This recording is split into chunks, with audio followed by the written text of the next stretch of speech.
পুৱাৰ চাহকাপ খাই মেলি আমি দুজনী আজি জেঠাই নোৱাৰে বাবে জেঠাইৰ অফিচিয়েল কাম এটাত গৈছিলো। ওলাই গৈ দেখিছো আমাৰ ওচৰৰ ঘাটত পূজাৰ মূৰ্তি আনিলে। আজিৰ পৰা ছট পূজা আৰম্ভ হৈছে যে। জেঠাইৰ কামটোত বেছি সময় নালাগিলে বাৰু। ডকুমেণ্ট কেইটামান জমা দিব লগা আছিল আৰু মোবাইলত অলপ কিবা কাম আছিলে।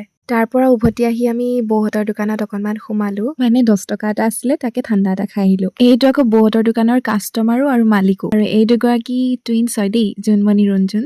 তাৰ পাছত আমি উভতি আহোঁতে মূৰ্তি বহালেই। কাইলৈ সূৰ্যোদয়ৰ আগতেই পূজা কৰিবলৈ বহুত মানুহ আহিব। আমি প্ৰতিবাৰে আগদিনাই গধূলি পূজা কৰিবলৈ আহোঁ, আজিও আহিম। ওচৰৰ 2টা ঘাটতেই পূজা পাতিছে আৰু 2 ভাগতেই দাদাৰ সেই ছট পূজাৰ গানটো বাজি আছে।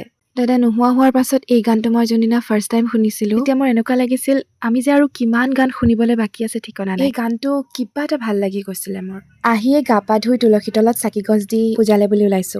গৈ পাই প্ৰথমে মায়ে দাদাৰ ওচৰত ধূপ এডাল জ্বলাই লৈছে। তাৰ পাছত তললৈ গৈ ধূপ চাকি জ্বলাই সেৱা এটা ললো। আমি যাওঁতে প্ৰায় মানুহ পূজা কৰি মেলি উঠিলেই।